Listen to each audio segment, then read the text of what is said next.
आप सभी जितने भी हमारे बीच में लीडर्स कनेक्ट हुए हैं, सभी का आज के हमारे ज़ूम मीटिंग हॉल पर तहे दिल से मैं स्वागत करता हूं और उम्मीद करता हूं कि आप सभी यहाँ पर सीखने के माइंडसेट से यहाँ पे बैठे हुए हैं।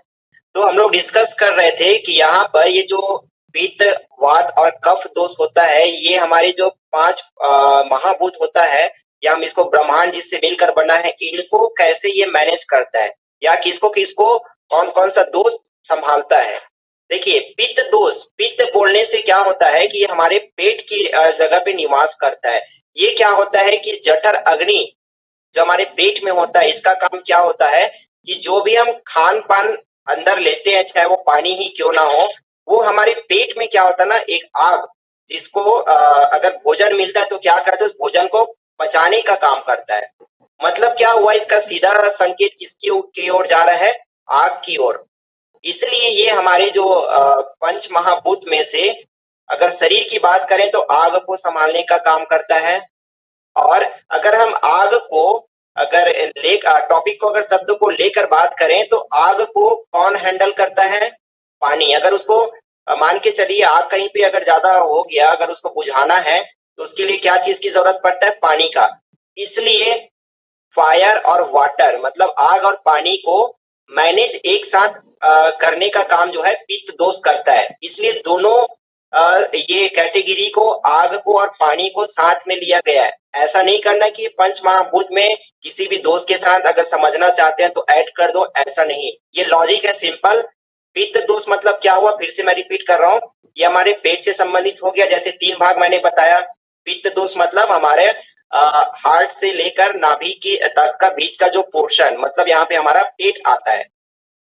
और पेट में ये पित्त क्या का काम करता है? आग होता है, अग्नि होता है, जठर अग्नि, जो हमारे भोजन जो हम अंदर ग्रहण करते हैं उसको पचाने का काम। मतलब ये अग्नि है, तो ब्रह्मांड का जो अग्नि या फिर हम बोल सकते हैं हमारे अंदर का अग्नि जो है उसको वो मैनेज करने का काम। और अग्नि को कौन संभाल सकता है? तो पानी।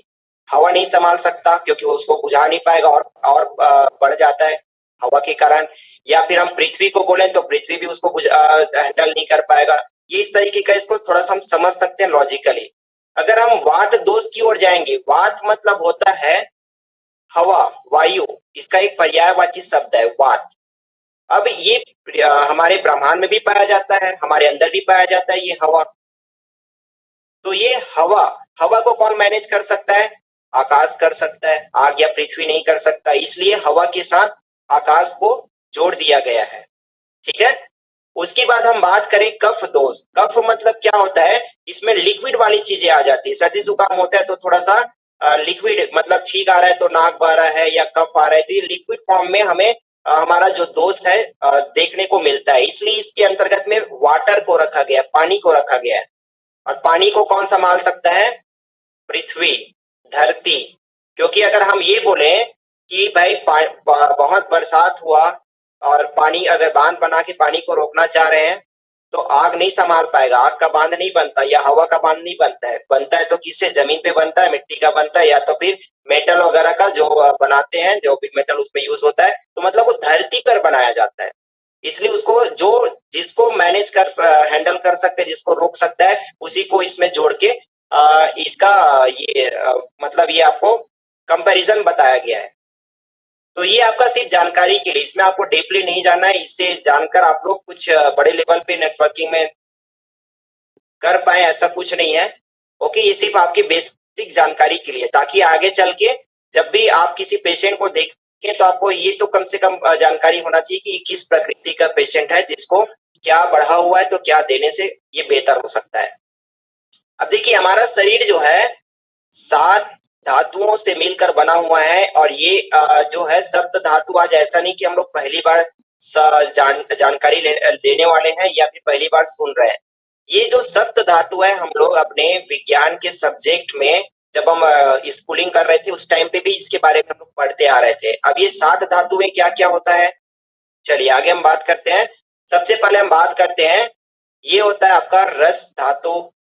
रस धातु मतलब ये हमारे शरीर में जो प्लाज्मा पाया जाता है हमारे ब्लड में, जो कि एक लिक्विड फॉर्म में होता है, पीला कलर का होता है। ये हमारे शरीर में ये ब्लड सर्कुलेशन को एक पहुंचाने के लिए एक मदद करने का काम करता है। उसके बाद हम बात करें रक्त धातु। रक्त धातु के अंतर्गत में हमारा ये खून आ जाता है, कंप्लीट ब्लड आ जाता है। ममसा धातु, ममसा मतलब होता है ये मसल्स को इंडिकेट करता है, मतलब हमारा जो देख रहा है कहीं जिम में जाते हैं लोग दिखाते हैं अपना डोले सोले मसल्स दिखाते हैं ना, वो आपका मसल्स, ठीक है। उसके बाद मेदा धातु, मेदा धातु मतलब क्या हुआ कि हमारे शरीर में चर्बी या फिर हम बोल सकते हैं फैट, ये भी एक प्रकार का टिश्यू है, धातु है जो हमारे शरीर को बनाए रखने में मदद करता है। मतलब हम लोग ये जो 7 प्रकार का टिश्यू जो पढ़ रहे हैं, इससे हमारे बॉडी का स्ट्रक्चर तैयार होता है। अगर ये मतलब ये धातु एलिमेंट हटा दिया जाए तो हम लोग रबड़ की तरह लटक जाएंगे, एक जगह बैठे रहेंगे, और ये टिश्यू होने की वजह से ही हमारा बॉडी जो है एक शेप दे पाया है, मूवमेंट कर पाता है और एक आकार इनको मिला हुआ है, ठीक है। तो इसी पर आधारित है, और यही ज्यादातर हमें देखना जब हमारा ये दोष प्रभावी ऊपर नीचे होता है, जब बढ़ता है तो कहीं ना कहीं यही 7 धातुओं को वो बीमार करता है, जिसकी वजह से क्या क्या बीमारियां जो होता है इसकी थोड़ा सा मैं इसमें चर्चा करूंगा। तो ये हो गया आपका मेदा धातु, मतलब ये आपका फैट जो चर्बी होता है हमारे शरीर में वसा से संबंधित, ये भी हमारे शरीर को सपोर्ट करने में मदद करता है, स्ट्रक्चर को बनाए रखने में। अस्थि धातु मतलब हो गया हड्डी से संबंधित। मज्जा धातु हो गया आपका बोन मैरो हो गया, नर्वस टिश्यूज हो गया, है ना, जिसको हम लोग मेरुरज्जु करके पढ़ते हैं हिंदी में, है ना।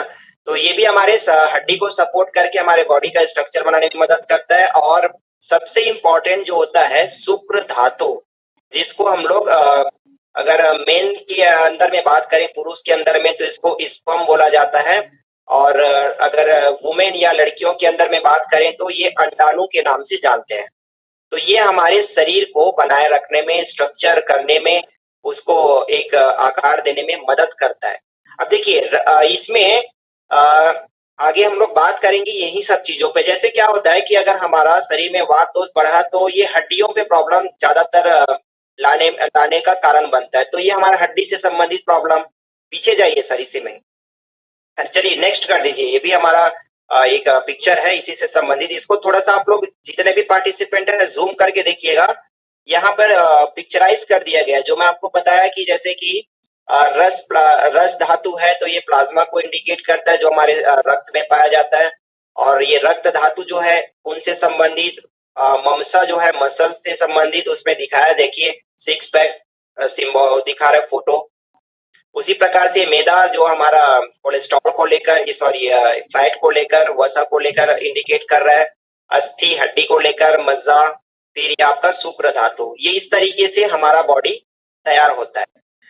और जब ये आपका दोष बढ़ता है तभी जाके इन्हीं जो हमारा सप्त धातु है इन्हीं को ही ये बीमार करता है, और इन्हीं चीजों पर बीमारी आता है। खून की खराबी, मसल्स में दर्द हो गया, हड्डी में जोड़ों में दर्द हो गया, स्पर्म किसी का कम हो गया तो बांझपन का प्रॉब्लम हो रहा है, प्लाज्मा अगर कम हो गया तो उसका शरीर में थक्का नहीं जम रहा है, या फिर कोई बीमारी को प्रोटेक्ट करने में उसका शरीर सपोर्ट नहीं कर पा रहा है। तो ऐसे ये सप्त धातुओं पर दोष का प्रभाव पड़ने पर ये चीजें दिक्कतें आती है। चलिए आगे हम बात करते हैं, नेक्स्ट करेंगे सर। अब देखिए ये तो हो गई थोड़ा सा बेसिक जानकारी जो मैं समझ पाया इस आयुर्वेद को, और उसके बाद हम लोग ये जो हमारा एक मैंने सोचा कि चलिए आज की मीटिंग में एक सिंगल हर्ब्स को लेकर भी बात कर लिया जाए। तो हम लोग आज इस गिलोय का टैबलेट को लेकर इसलिए बात करना चाह रहे हैं क्योंकि ये जो गिलोय टैबलेट है आयुर्वेद में अमृत के तुल्य इसका तुलना किया गया, अमृत के समान इसकी तुलना की गई है। आखिर क्यों, इसके पीछे कारण क्या है? तो विजय सर मैं आपसे फिर से रिक्वेस्ट करना चाहूंगा कि स्लाइड को फिर से आप एक बार जल्दी से फॉरवर्ड बैक जाइए वापस, जहां से हम लोग स्टार्ट किए एजुकेशन को लेकर। उसके बाद फिर हम लोग गिलोय के ऊपर बात करेंगे, तो ये बहुत बेहतरीन समझ में आएगा कि आखिर गिलोय इतना पावरफुल, इतना अमृत के समान इसको क्यों बताया गया। अब यहाँ पर देखिए, अब ये जो गिलोय का जो हम लोग यहाँ पे इसके बारे में, इसके गुणों के बारे में जानने वाले हैं, और ये हमारे शरीर में किस तरीके का प्रभाव डालता है, ये जितना भी आप आगे का स्लाइड देख रहे हैं, इन सभी चीजों पर बहुत बेहतर तरीके से ये गिलोय का काम है। अब देखिए गिलोय के इतने पावरफुल इनके गुण हैं इसको जानने के बाद मुझे ऐसा लगता है कि किसी के स्टॉक में गिलोय नहीं बचना चाहिए, क्योंकि जब से मैं जाना हूं तब से तो मैं गिलोय तो लगभग हर किसी को मैं रिफर करता हूँ। इसके पीछे कारण है जो आज आप लोगों से मैं शेयर करना चाह रहा हूँ, और गांगुली सर भी काफी बेहतर तरीके से इसके बारे में बताते हैं कि गिलोय को अगर आप किसी भी बीमारी के दिए जाने वाले दवाइयों में अगर आप जोड़ देते हैं, उस दवाई का प्रभाव बढ़ जाता है और उसका जो बीमारी है बहुत जल्दी ठीक हो जाता है। चलिए बात करते हैं। सबसे पहले कि हम ये समझते हैं कि गिलोय किस कैटेगरी का ये पौधा है। ठीक है, तो ये जो है वाइन कैटेगरी का है। ये वाइन बोले तो वो क्या बोलते हैं, बियर बार में जाके जो वाइन मारते हैं, विस्की मारते हैं, वो वाला वाइन नहीं। इसको हिंदी में बेल बोलते हैं। अगर और बोलचाल भाषा में बात करें तो नार बोलते हैं, जो लपटा हुआ पेड़ों पर या कहीं घरों पर जाके जिनका जैसे कद्दू का पेड़ हो गया, लौकी का पेड़ हो गया, करेला का पेड़ हो गया, ये उस कैटेगरी का पौधा होता है। उसी प्रकार से गिलोय भी एक बेल कैटेगरी का पौधा होता है, जिसका अगर वनस्पति के रूप में, अगर औषधि के रूप में अगर हम बात करें तो नीम के पेड़ पर लपटा हुआ गिलोय औषधि के लिए इस्तेमाल किया जाता है, और वही गिलोय जो नीम पर लपटा हुआ रहता है नीम के पेड़ पर, वही सर्वश्रेष्ठ बताया गया है आयुर्वेद के ग्रंथों पर, जिस ग्रंथ के बारे में हम लोग 3 ग्रंथ के बारे में चर्चा किए हुए थे। तो स्वाद को लेकर हम बात करें तो इसका जो स्वाद है, अगर कोई यूज किए होंगे काढ़ा कोरोना के टाइम में तो वो जान पाएंगे। कड़वा, तीखा और कसैला, ये तीनों प्रकार का इनका स्वाद है। आगे हम बात करें, नेक्स्ट जाएंगे सर, गिलोय के और भी गुण देखते हैं। अब देखिए सबसे बेहतरीन पॉइंट जिसको जानने के बाद लगता है कि गिलोय का सेल बढ़ना तो तय है। कारण क्या है, हमारे शरीर में जो 3 दोष पाया जाता है, कफ, पित्त और वात, इन्हीं के बढ़ने पर हमारा शरीर बीमार पड़ता है। और सबसे मजे की बात यह है कि गिलोय इन्हीं 3 दोषों को बैलेंस करके रखने का काम करता है। मतलब अगर आप स्वस्थ हैं, आपका स्वास्थ्य ठीक है, आप स्वस्थ हैं, फिर भी आप गिलोय का डेली उपयोग कर सकते हैं। ऐसा ये आयुर्वेद में इसके बारे में बताया गया है। तो ये बहुत अच्छा लगा मुझे भी जानने के बाद कि अगर हम किसी का अगर ज्वाइंट पेन का प्रॉब्लम है, उसको भी आप गिलोय ऐड कर दीजिए। हम ये डिस्कस करेंगे क्या क्या बीमारी में है ना, इस पे फिर वो रिपीट हो जाएगा। अब देखिए नेक्स्ट हम बात करते हैं 7 धातु, जिसको लेकर हम लोग अभी डिस्कस किए थे, हमारे शरीर का जो आपका बोन मैरो ये सब पढ़े थे, उसके ऊपर भी सबसे हैरानी वाली बात ये है कि ये जो गिलोय है किसी भी एक प्रकार की धातु पर काम करेगा, ये वाली बात नहीं है। मतलब अगर हम गिलोय उपयोग कर रहे हैं तो सिर्फ हमारे ब्लड को साफ करने का या ब्लड को बढ़ाने का काम करेगा, या फिर ये हमारे शरीर में ज्वाइंट पेन को कम करने का काम करेगा, यही बात नहीं है। ये 7 धातु जिसके बारे में अभी हम लोग डिस्कस किए, वो 7 धातुओं पर प्रॉपर तरीके से ये काम करता है। इसलिए इस गिलोय का उपयोग हम हर पेशेंट को दे सकते हैं। चलिए आगे हम बात करते हैं। हाँ, ये तो हमने बता दिए कि 7 धातुओं पर काम करते इसलिए सर्वश्रेष्ठ है। चलिए आगे एक ये भी हमने डिस्कस कर लिए, नॉर्मल कंडीशन में भी इसको ले सकते हैं। अब देखिए कौन कौन सी बीमारियों पर ये किस तरीके का प्रभाव छोड़ता है ये गिलोय। सबसे पहला जो पॉइंट लिखा हुआ है बीमारी जो है या फिर बेनिफिट हम बोल सकते हैं, दोनों इसमें इंक्लूड है। बीमारी का नाम डाल दिया है कहीं पर इसका बेनिफिट को डाल दिया गया है। तो ये रक्तवर्धक है। रक्तवर्धक मतलब हमारे शरीर में खून की मात्रा को बढ़ाने में मदद करता है। मतलब अगर किसी को एनीमिया का प्रॉब्लम है, खून की कमी का प्रॉब्लम है, तो उसको आप प्रोनेट सिरप के साथ में ऐड करके दे दो, बेहतरीन उसको रिजल्ट देखने को मिलेगा। बहुत जल्दी उसके शरीर में वीकनेस दूर हो जाएगा। डेंगू में प्लेटलेट बढ़ाने का काम करता है। आप सुने होंगे जिसको डेंगू का बीमारी होता है, डेंगू मलेरिया होता है, तो उसके शरीर में बहुत तेजी से प्लेटलेट जो हमारे बॉडी रक्त में पाया जाता है वो डाउन हो जाता है, बहुत तेजी से गिरावट होना चालू होता है। तो ये गिलोय अगर साथ में उसको दे दिया जाता है तो प्लेटलेट को बढ़ाने का काम बहुत बेहतर तरीके से ये करता है। पीलिया में भी आप दे सकते हैं, क्योंकि ये हमारे लिवर फंक्शन को भी सपोर्ट करने का काम कर सकता है।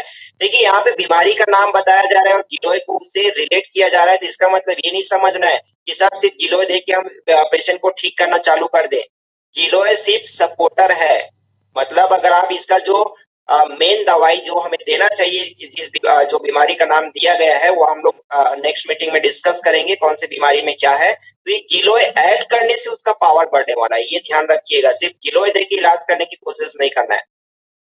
उसके बाद आगे हम बात करें, ये डाइजेशन सिस्टम को भी ठीक करता है, भूख को बढ़ाने का कि ये काम करता है। किसी का अगर खाने पीने में मन नहीं लग रहा है उसको भी ये ठीक करता है। खाया हुआ अच्छे से नहीं पच रहा है उसमें भी ये काम आता है। बार बार जिसको प्यास लगता है, ये कोई बीमारी तो नहीं है, लेकिन कभी कभी ऐसा होता है कि हम पानी पीते हैं उसके बाद भी हमें लगता है कि हमें और पानी पीना चाहिए, हम पानी नहीं पिए, मतलब गला सूखने का काम होते रहता है। ये हमारे मन को संतुष्टि नहीं मिल पाता। उस कंडीशन में भी अगर आप गिलो यूज कर रहे हैं तो इस प्रॉब्लम से आप ठीक हो सकते हैं। दस्त में अगर किसी को पेचिश हो रहा है, दस्त हो रहा है, तो इसमें भी ये क्या करता है, मल को बांधने का काम करता है। जो पतला हो जाता है उसको वापस नॉर्मल कंडीशन में लाने का काम करता है। उसके बाद हम कृमि के लिए बात करें, कई लोग क्या है कि जैसे मल त्याग करते हैं तो उसमें देखना सफेद सफेद कीड़ा भी बाहर निकलता है, उसके पेट में कृमि होने की वजह से ये दिक्कत जाता है। तो गिलोय को भी आप देते हैं, बिरंगो लॉ करके एक टैबलेट होता है हमारे यहाँ, उसके साथ गिलो को आप ऐड कर देंगे तो कृमि को मारने का काम करता है। और जिसके पेट में अगर कृमि हो रहा है और तो समझ जाइए कि उनको बहुत जल्दी बवासीर स्वागत होने वाला है उसके यहाँ। खट्टा दकार में भी आप इसको ऐड करके दे सकते हैं। गिलोय हमारा जो सीडेट कैप्सूल है उसके साथ में ऐड कर दीजिए। खट्टा दकार वाला प्रॉब्लम, जी मचलाना, भाई एसिडिटी खट्टा दकार होगा तो जी तो मचलाएगा ही ना, फिर धीरे धीरे करके वोमिटिंग होना चालू होगा।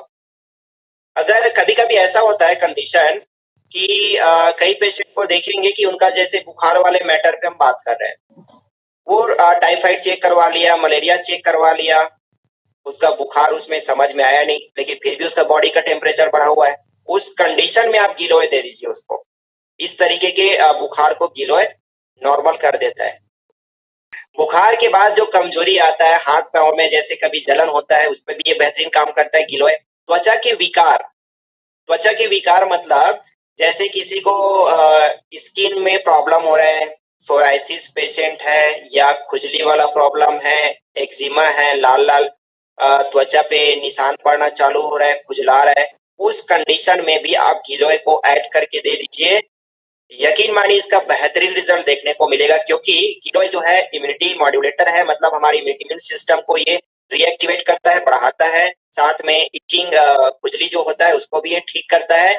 और हमारे शरीर के जो 7 एलिमेंट होता है, 7 धातु होता है और 3 दोष होता है, उसको भी ये बैलेंस करने का काम करता है, जिसके चलते हमारे काफी सारी बीमारियों को ये बहुत जल्दी ठीक करने में मदद करता है। और उसके बाद डायबिटीज पेशेंट का बड़े ध्यान से समझिएगा। डायबिटीज पेशेंट को जनरली क्या प्रॉब्लम होता है, बार बार पेशाब आना, बार बार उनको प्यास लगना, गला सूखना और हाथ पैर में जलन। हाँ, तो ये हाथ पैर में जलन भी डायबिटीज पेशेंट को ज्यादा होता है। थोड़ा सा वो अगर खाली पेट हो गया, ज्यादा वो ट्रेवलिंग कर दिया या फास्टिंग वगैरह हो गया तो उसका पैर में जलन होना चालू हो जाता है। तो गिलोय को भी आप देते हैं तो ये जो समस्या है, प्यास लगना, बार बार उसको पेशाब जाना, हाथ पैर में जलन होना, डायबिटीज पेशेंट को बहुत अच्छा क्योर करता है, सॉरी उसको कंट्रोल करता है। इसलिए जब आप डीबी एक्ट देते हैं तो उसके साथ गिलोय जरूर ऐड कीजिए। लास्ट तक बने रहने के लिए बहुत अच्छा लगा आप लोग के बीच में कनेक्ट होकर, और मैं अपने लेवल से और भी मैं कोशिश करते रहूंगा जिससे कि आप लोगों का रिपर्चेस बिजनेस है और बैनरी का जो बिजनेस है वो दिन प्रतिदिन ग्रोथ करते रहे, अच्छा पे आउट आप ले पाए और अपनी जो भी जरूरतें, सपने हैं वो पूरा कर पाए। So thank you so much.